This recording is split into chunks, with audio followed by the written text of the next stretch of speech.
కానీ ఇవాళ కిషన్ రెడ్డి గారికి అదేవిధంగా కేంద్ర మంత్రి వచ్చిన మేడం గారికి లిఖిత రూపంలో ఒక లెటర్ నేను ఇచ్చినాను.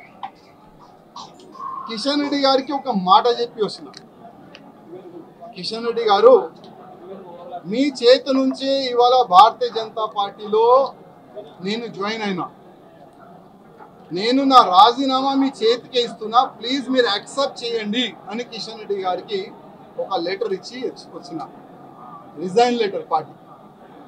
ఆ రిజైన్ లెటర్లో కింద ఒక మ్యాటర్ ఇది కూడా రాసిన, కిషన్ రెడ్డి గారు పార్టీకి నేను రాజీనామా ఇస్తున్నాను, మీరు మీ లెటర్లో స్పీకర్ గారు కూడా పంపించేసేయండి. రాజా సింగ్ ఇప్పుడు పార్టీ సింబల్ నుంచి గెలిచిండు, రాజా సింగ్ ఇప్పుడు బీజేపీ ఎమ్మెల్యే కాదు, ఆయనకి సస్పెండ్ చేయనని స్పీకర్ కూడా ఒక లెటర్ రాసిస్తే నేను దానికి సపోర్ట్ చేస్తాను. ఎందుకంటే పార్టీ సింబల్ తోని గెలిచిన తర్వాత పార్టీకి రిజైన్ ఇచ్చిన తర్వాత పార్టీలో అంటే పార్టీ బీజేపీ ఎమ్మెల్యే ఉండకూడదు కదా అని ఆ విధంగా ఒక లెటర్ మా కిషన్ రెడ్డి గారికి ఇచ్చి వచ్చినారు.